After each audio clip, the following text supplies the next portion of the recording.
I'm back again with another little segment in my series, and this one will be about prayer, and it's something that I am still working on myself.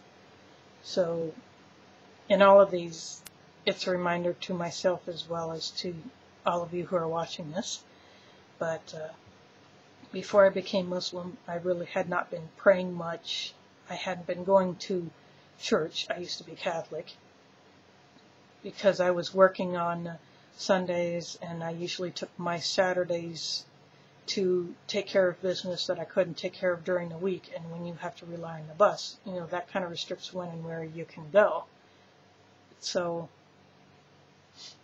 that's what I spent my day doing, and some of it might have just been laziness, but since I left that job, I never went back to church because I was already into learning about Islam, and I kept that up. And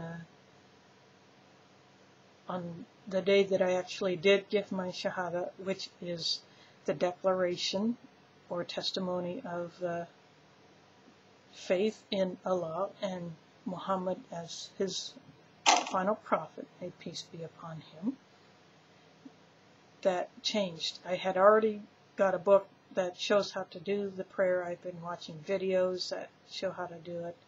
So I just started doing it later that day. And then obviously I continued it after I repeated my Shahada in the local masjid, which is a mosque, but I prefer masjid since it's the Arabic word. And so the prayers are 5 times a day are the obligatory prayers. There's the morning or Fajr. There is the midday or Duhr or Zuhr, depending on your pronunciation. I probably screw up both of them, but that's okay. And then the afternoon is Asr. The evening or sunset prayer is Maghrib. And then the nighttime is Isha. And there are supplemental prayers that you can add to that. Either voluntary, which are called nafil, I believe is the word, or sunat, which is something you can add in addition to your obligatory prayers at the same time. And the first thing that I did was just start with the obligatory prayer, and just to get used to that. And before your prayer will be accepted, you have to purify yourself, because Allah loves cleanliness, not only of the body but of the heart.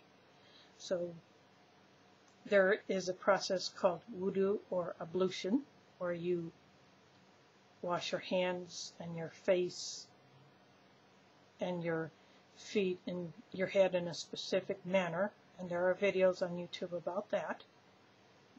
And you can also get advice from other Muslims about that. So you learn how to do that. You learn what nullifies your wudu, how to avoid those things if you can, what nullifies your prayer, and you try to avoid those if at all possible. And the main goal is to try to do the obligatory prayers in the specific time periods that are allotted.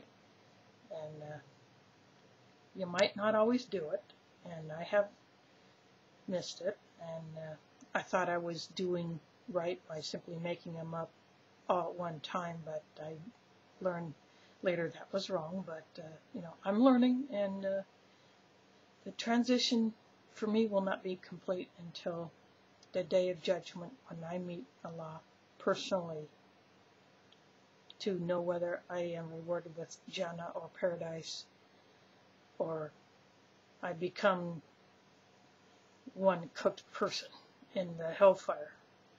And I don't know the Arabic word for that, but I'll learn that later. But so the prayer is important, but in addition to that, there are other prayers you can say at any time. It's called a dua or supplication. And you can supplicate to Allah at any time.